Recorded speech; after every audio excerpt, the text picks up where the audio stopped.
Bueno, mi nombre es Miriam Salinas Reyes, voy a hablar sobre la Convención de los Derechos del Niño. Esta convención fue firmada un 20 de noviembre, por eso el 20 de noviembre se festeja el Día Universal de la Infancia. ¿Ustedes saben qué es una convención? ¿No? Bueno, una convención es un acuerdo entre partes. Puede ser entre personas, empresas, en este caso fue un acuerdo entre países. En el año 1959 se firmó la Declaración de los Derechos del Niño. Esta declaración la firmaron 78 países. ¿Pero qué pasó? La firmaron, pero no era una ley vinculante. O sea, no estaban obligados a ejercer la ley en su país. Entonces, no regían. Así siguieron los dirigentes y organizaciones sumando a favor de los derechos del niño, porque era una época muy difícil para los niños, estaban expuestos a mucha violencia. Esa época había terminado la Segunda Guerra Mundial, los niños eran explotados tanto laboralmente como físicamente, existían los niños soldados, las niñas que eran prostituidas, estaban mal de salud. Los niños, por ejemplo, si sus papás morían, debían ellos subsistir, trabajar en talleres, en fábricas, donde sea, para lograr sobrevivir. Entonces, en el año, después de que la Declaración de los Derechos del Niño no funcionó, 30 años después se firmó la Convención de los Derechos del Niño para lograr sobrevivir. Entonces, en el año, después de que la Declaración de los Derechos del Niño no funcionó, 30 años después se firmó la Convención de los Derechos del Niño, donde 196 países estuvieron de acuerdo y la firmaron y ratificaron. ¿Qué significa ratificaron? Que lo hicieron con fuerza de ley. Todos los países que firmaron modificaron sus constituciones agregando los derechos del niño. Un solo país firmó y no ratificó, que es Estados Unidos. Bueno, ¿qué hay en la Convención de los Derechos del Niño? Bueno, en la Convención tenemos 54 artículos, en los cuales se enumeran y se nombran todos los derechos a nivel social, cultural, civil, político. Fundamentalmente tiene 4 principios: a la no discriminación, al derecho a la vida, al derecho a la participación y al interés superior del menor.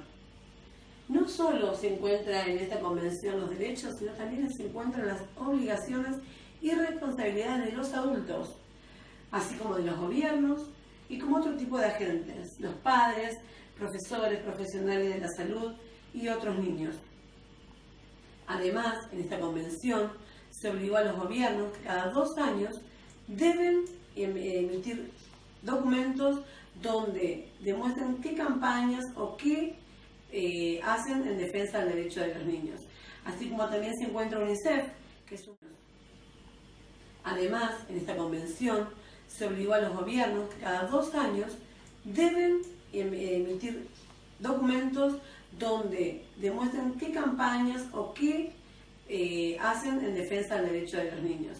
Así como también se encuentra UNICEF, que es un fondo que ayuda a esta convención y que es fundamental que día a día aumentemos y ayudemos a estas organizaciones no gubernamentales para fomentar el derecho de los niños a la vida, a la salud, a la educación, a jugar. Y hay unos derechos que no están muy claros, que la gente no los tiene claros, pero que se encuentran en la convención, que es el derecho a descansar. Los niños no pueden seguir el ritmo de la vida de sus padres. Los niños deben tener su periodo de descanso. Los niños deben participar en todo lo que ellos les concierne. Ellos tienen ese derecho, que no está muy promocionado, pero lo tienen. Derecho a ser escuchados. Los niños tienen voz y voto. Así que hagamos campaña, apoyemos a los niños, apoyemos a que se olvide esto de explotarlos, abusarlos, maltratarlos. No podemos permitir eso. Sigamos a favor de los derechos del niño. Ahora mi compañera Angie va a contar un poquito más de la historia de los derechos del niño y mi compañera Verónica y Mica, con ellas vamos a explicar derecho por derecho. Buen día, chicos y chicas. Yo soy Micaela. Bueno, voy a hablar un poquito, tomando en cuenta lo que dijo anteriormente la señora Miriam, sobre lo que es una convención, que es que quién decidió el contenido sobre ellas, como así, cuando surgió, y quiénes estaban a cargo de eso. Yo voy a comentar un poquito del origen de esta idea de tomar al niño como un sujeto de derechos. Bueno, para comenzar los invito a hacer un breve repaso en el tiempo para comprender mejor las cosas. Bueno, en la Edad Media los niños eran considerados adultos en miniatura. Esto quería decir que ellos estaban tristemente obligados a seguir o tener las mismas obligaciones que los adultos. Un ejemplo de ello es que, por ejemplo, si tenían una familia precaria en donde el padre y la madre debían ir a trabajar para poder comer, ellos posiblemente debían acompañarlos y realizar esos trabajos forzosos en donde ellos podrían sufrir enfermedades. En sí es un sector que no es para un niño. Es por ello que en Francia surgió la idea de la protección hacia el niño. En 1841 las leyes comenzaron a proteger al niño de su sector del trabajo. Esto quiere decir que los avalaba para que ellos no continúen trabajando en de esa manera. Y más tarde, en 1881, las leyes francesas garantizaron la educación, el derecho a la educación del niño. Un dato para resaltar: la educación no era obligatoria antes para los chicos, por lo que no todos tenían acceso a la educación, y gracias a este nuevo derecho que surgió en 1881 en Francia, los chicos pudieron acceder a lo que es la educación y poder formarse dentro de las posibilidades de una manera correcta, digamos, para que no estén trabajando al lado de los padres. Más tarde, a principios del siglo XX, se comenzó a implementar la protección a los niños e incluso en el área social, jurídica y sanitaria. Este nuevo desarrollo, que comenzó en Francia, se expandió por toda Europa, generando cambios que beneficiaban al niño en cuanto a su mirada, a la mirada que tenían sobre el niño, y desde 1919, tras la creación de la Liga de las Naciones, que luego se la llamó o se la conoció como la ONU, la comunidad internacional comenzó a otorgarle más importancia a este tema, otorgándole se elaboró un comité para la protección de los niños. Mi compañera Angélica Centeno continuará con datos más interesantes que sumarán a lo que surgió o sumó para los derechos del niño. Pero, ¿qué son los derechos del niño? Les voy a leer un párrafo en donde explica correctamente qué son los derechos del niño. Son un principio de normas legales cuyo propósito es proteger los intereses y necesidades de los niños, de modo que garantice un buen ingreso al mundo, protegido de las ambiciones, inequidades y egoísmos, aplazando la idea de que el niño es un adulto en miniatura, donde tiene las mismas obligaciones que los adultos. Bueno, muchas gracias por escucharme, espero que se haya entendido. Le dejo el pie a mi compañera Centeno, Angélica. Besos.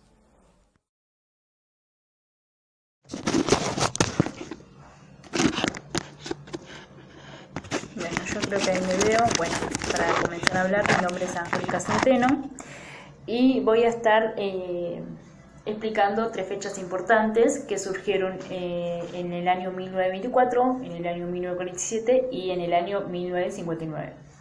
Para comenzar voy a ser más específica con el 16 de septiembre de 1924, donde la Liga de las Naciones aprobó lo que es la Declaración de los Derechos del Niño, o más conocida como la Declaración de Ginebra.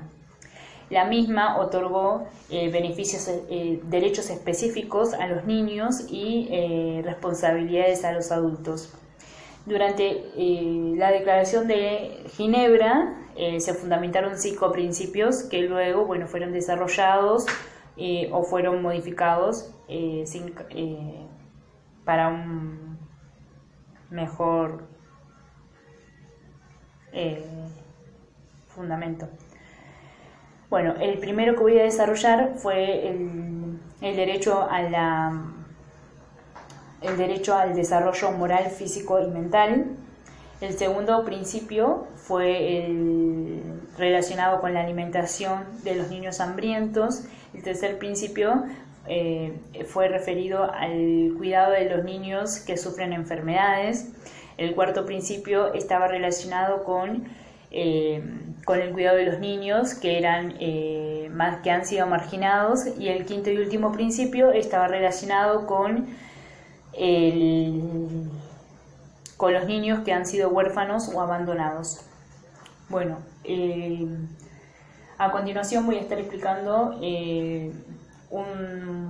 una fecha muy importante, que es donde, a partir de aquí, que más adelante voy a explicar, es donde se crea la UNICEF como consecuencia de esto.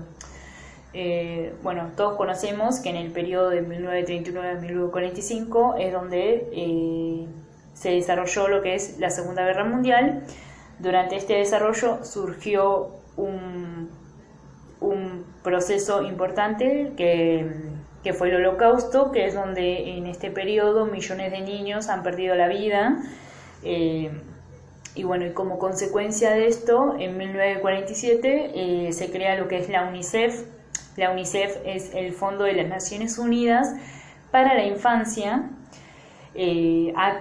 donde dentro de sus principios trata de centrarse en ayudar a los niños y a jóvenes que fueron víctimas de la Segunda Guerra Mundial. Y voy a leer algo que representa lo que es la UNICEF, que dice a continuación: es la fuerza impulsora que contribuye a la creación de un mundo donde se respetan los derechos de todos y cada uno de los niños. Esto fue muy importante porque a partir de acá es donde más adelante vamos a explicar, que es donde surgen los 10 principios básicos, o 10 principios que tienen los niños, 10 derechos que tienen los niños, que son muy importantes. Y la última fecha que voy a desarrollar es en el año 1959, que es donde la Asamblea General de las Naciones Unidas aprobó lo que es la Declaración de los Derechos del Niño, que si bien muchos países no han firmado esta como aprobación, facilitó el camino o abrió el camino para que más adelante se lo considerara como la Declaración Universal de los Derechos del Niño. Bueno, gracias.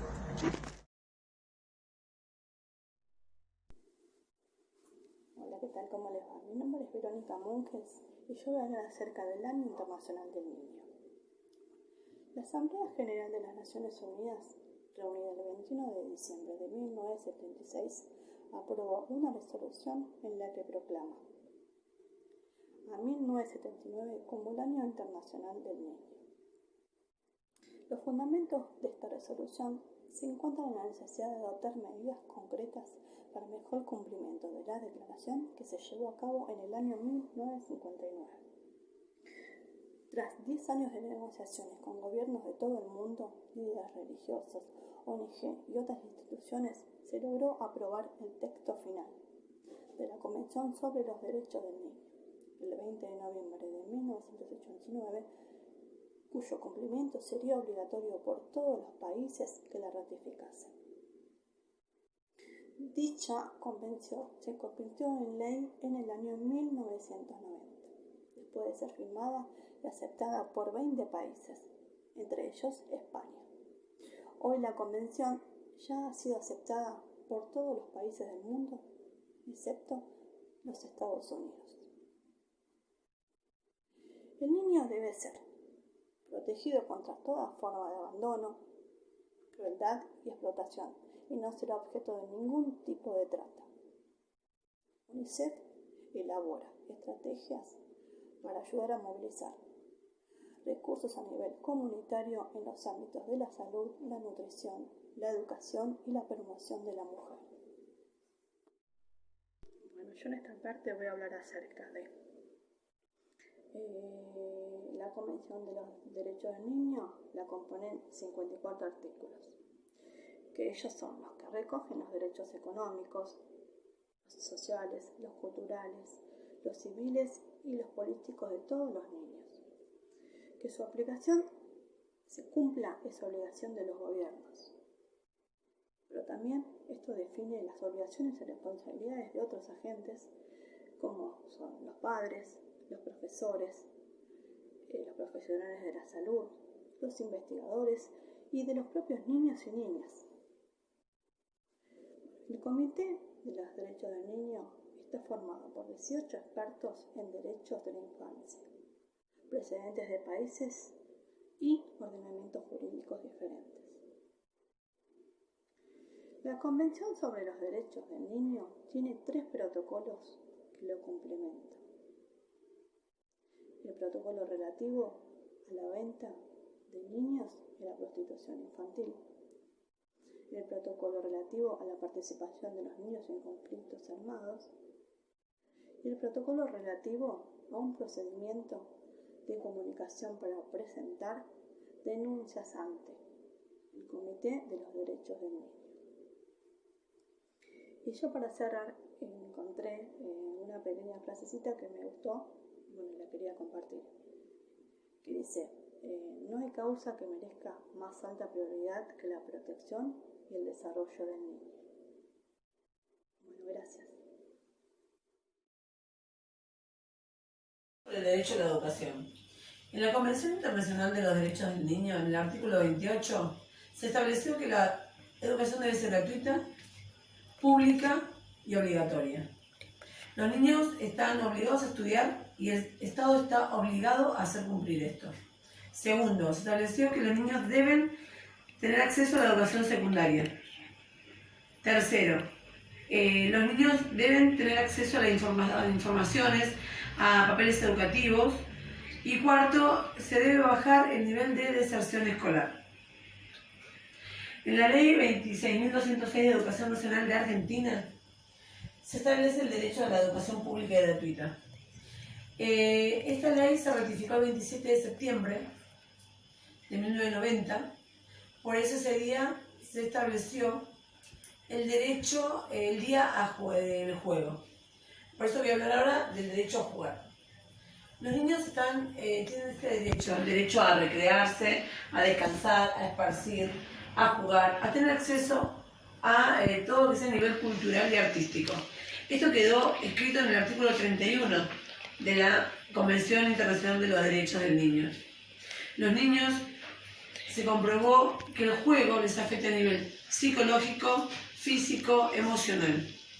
Por esto queda registrado y cada país de los 196 que fueron los que firmaron en la Convención Internacional de los Derechos del Niño lo estableció en su constitución.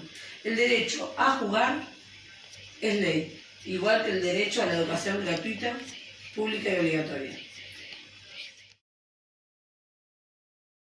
Bueno, yo voy a hablar del derecho a la familia y el derecho a la participación del niño.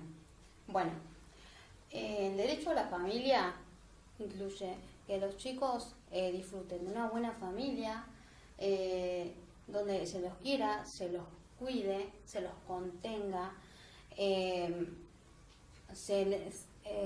poder disfrutar de un ambiente armonioso, sin violencia, donde se los trate como lo que son, niños. Y si los padres tienen obligaciones para con ellos, de ofrecerles una vivienda, alimentos, también tienen la obligación de ofrecerle al niño una buena educación, como comentó Merian antes sobre el derecho a la educación. Los niños tienen derecho a la salud también, a ser atendidos, a tener una buena vida saludable. También se los debe incentivar para ser buenas personas, donde allí en la familia también se deben aprender valores. Estos valores le van a ayudar a los chicos a poder relacionarse con otras personas, ya sea con la empatía, cuando uno también respeta, cuando escucha. Esos son valores muy importantes que generalmente se los encuentra en una escuela o ya en un grupo de amigos. Bueno, generalmente tienen derecho a esa familia y bueno, también es bueno saber que los chicos, al tener una buena familia, también tienen una base diferente. Es decir, el chico que tiene familia y que es tratado de forma correcta, muchas veces llega a su adultez con buenos pensamientos sobre la vida, proyectos, enseñanzas, costumbres que fueron enseñadas desde la familia, ya que desde ahí comienza la primera sociabilización de ellos. Y bueno, después voy a comentar un poquito, del derecho a la participación del niño.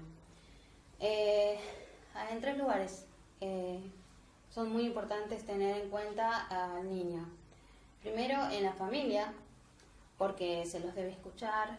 Ellos tienen el derecho a expresar lo que piensan, tienen derecho a decir lo que piensan, a ser escuchados, y no solo a oírlos, sino a escucharlos y tratar de hacer algo para atender el caso que sea, si el chico tiene algún inconveniente o no.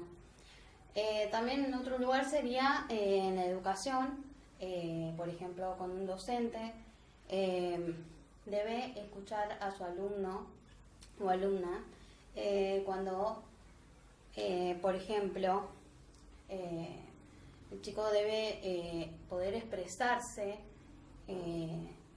para poder realizar,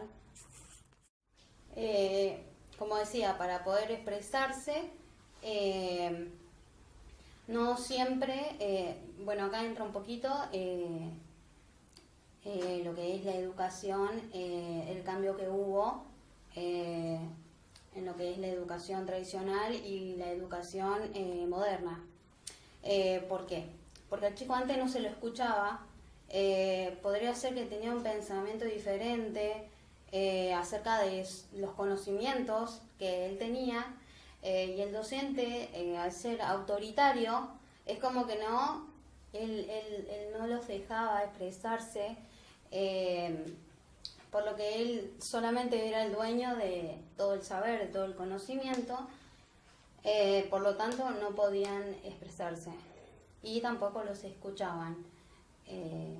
Bueno, actualmente se los escucha y a veces la idea es que los chicos se puedan expresar a través de la palabra y a través de su expresión corporal y a ser escuchados. También las autoridades, a veces los chicos pueden tener un representante donde el objetivo es que a través de esa persona se escuchen los pedidos o necesidades de esos chicos y a través de eso se pueda realizar algo a cambio.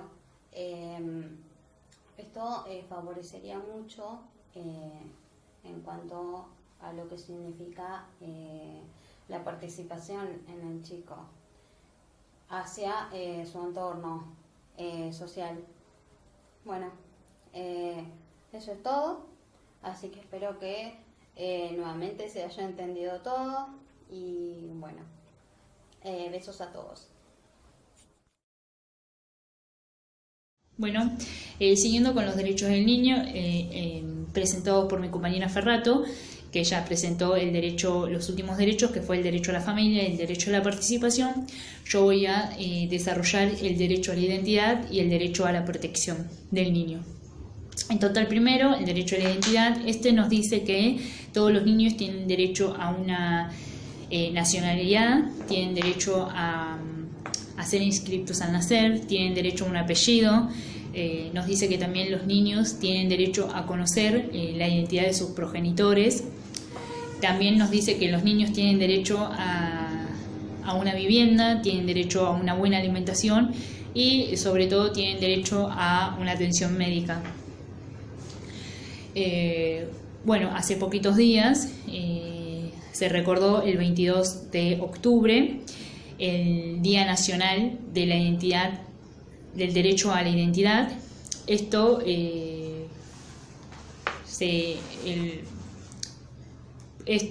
se conmemora o se recuerda desde aquel 22 de octubre de 1977, donde es el día donde se inició con la búsqueda de los hijos, y hoy en día se los conoce como los nietos, apropiados durante la última dictadura militar, que esto trajo un golpe de Estado de la mano de la presidencia de Eva Duarte de Perón, donde muchos niños han sido desaparecidos. Entonces, a raíz de todo eso, hoy en día se sigue con la búsqueda de esos nietos de las abuelas de Plaza de Mayo. Este día se fija en el 2004 mediante la Ley Nacional 26.001 con el objetivo de recordar la lucha emprendida por lo que hoy conocemos como las abuelas de Plaza de Mayo, que antes eran, como dije, las madres de Plaza de Mayo.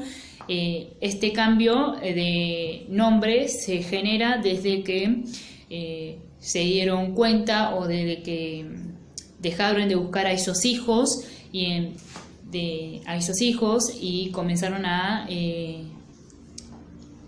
porque consideraban de que por ahí estaban como fallecidos o que era imposible, comenzaron a buscar a esos nietos que hoy en día aún muchos viven con una identidad falsa, de los cuales ellos no saben, sin saber quiénes son y sin ser libres sobre todo.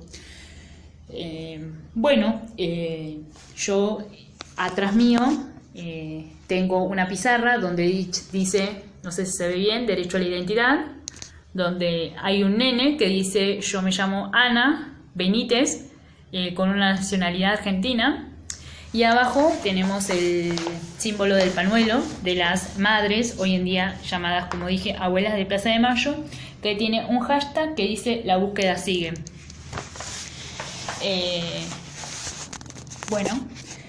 A continuación voy a estar desarrollando el derecho a la protección, que nos dice que todos los niños deben vivir en un entorno seguro, sin amenazas ni armas.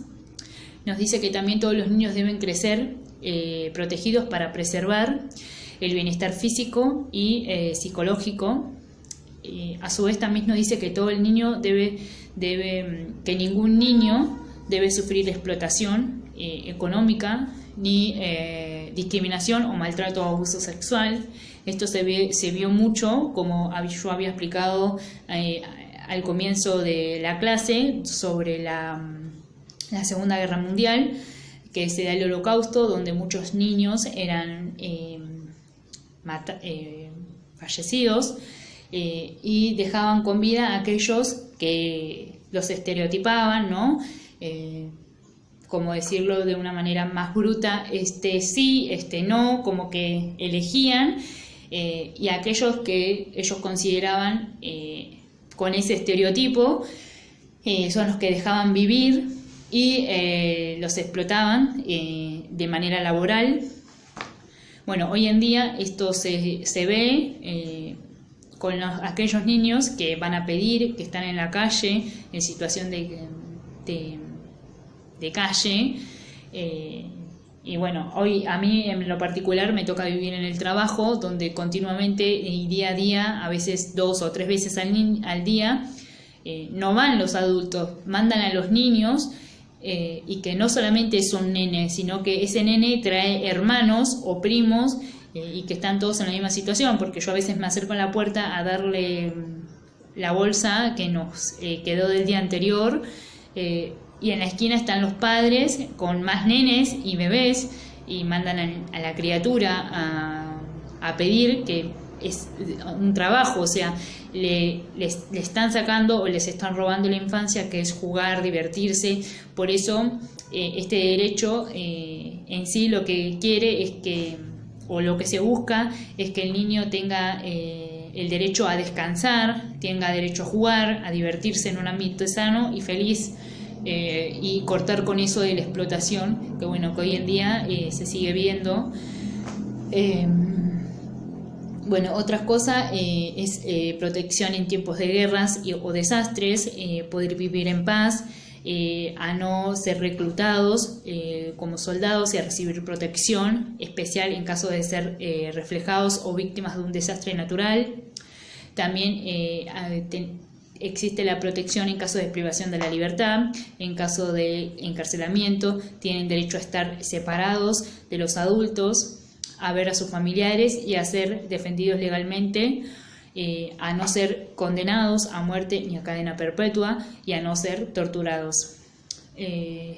Uno de los casos más conocidos, que en la actualidad sigue vigente, es el caso de Galarza, que mató a su novio y era una nena aún, y se le había condenado a cadena perpetua, y hoy en día como que eso lo están...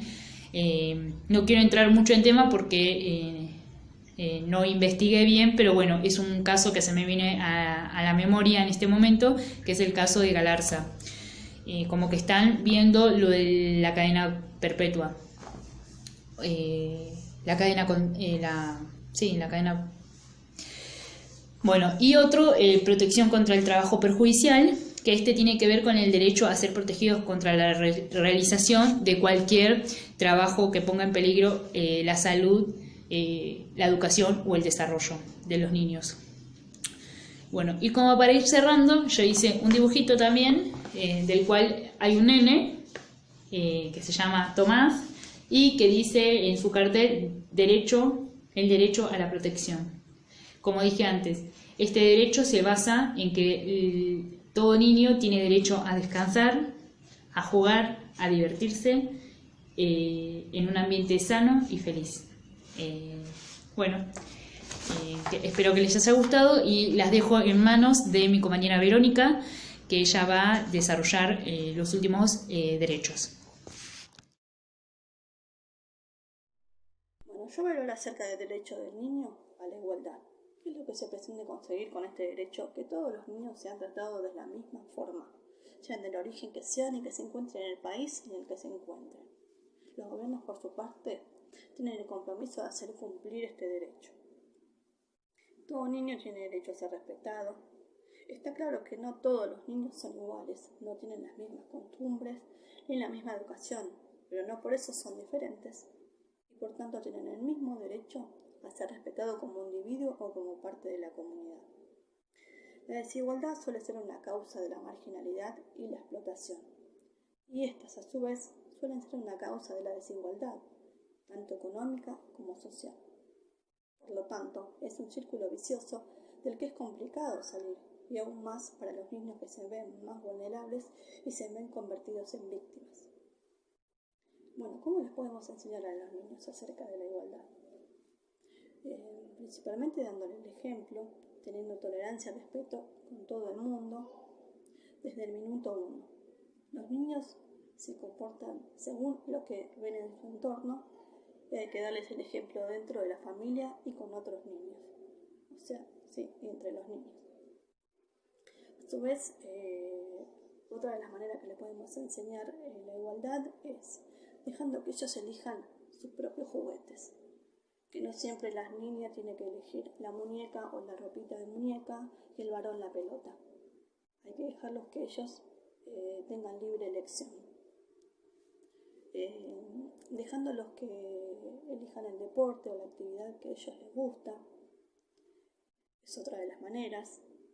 Y otra de las formas también es enseñándoles que los niños también lloran y que pueden expresar sus sentimientos independientemente del sexo que tengan.